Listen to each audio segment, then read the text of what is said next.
Saudara penyidik Jaksa Agung Muda bidang tindak pidana khusus Kejaksaan Agung memblokir sejumlah harta benda baik rekening bank maupun tanah milik tersangka kasus dugaan korupsi PT Timah. Penyidik juga menyita 2 kendaraan mewah dan sejumlah dokumen penting dari kediaman tersangka Harvey Muiz, suami artis Sandra Dewi.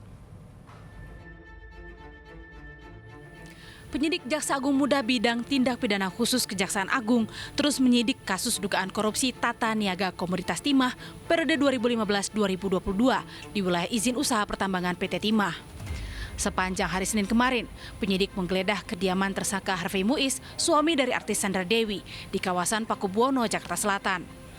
Dari penggeledahan ini, penyidik menyita 2 unit mobil mewah, dokumen elektronik seperti kamera pengawas atau CCTV, komputer jinjing atau laptop, dan barang bukti penting lain yang terkait dengan perkara yang sedang disidik. Di kediaman tersangka Harvey Muiz, penyidik juga menyita sejumlah barang berharga yang hingga saat ini masih diverifikasi.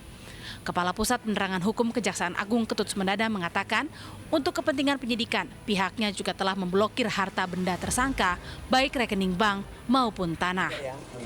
Kemarin itu kita melakukan satu penggeledahan dan penyitaan, memang ada agak alot sedikit, ya. Tapi berhasil kita mengamankan 2 kendaraan berupa Rolls Royce dan berupa Mini Cooper. Dan beberapa barang elektronik lainnya, ya, seperti CCTV, seperti laptop, sebagai barang bukti elektronik, dan dokumen-dokumen penting yang terkait dengan penanganan perkara ini. Dan barang-barang berharga yang masih diverifikasi oleh teman-teman penyidik. Penyidik Jampitsus Kejaksaan Agung akan terus menggeledah dan menyita harta benda tersangka, baik yang berada di dalam negeri maupun di luar negeri.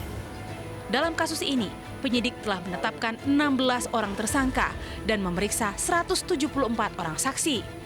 Selain kasus dugaan korupsi, penyidik juga membidik kasus dugaan tindak pidana pencucian uang atau TPPU oleh para tersangka. Muhammad Nur melaporkan dari Jakarta.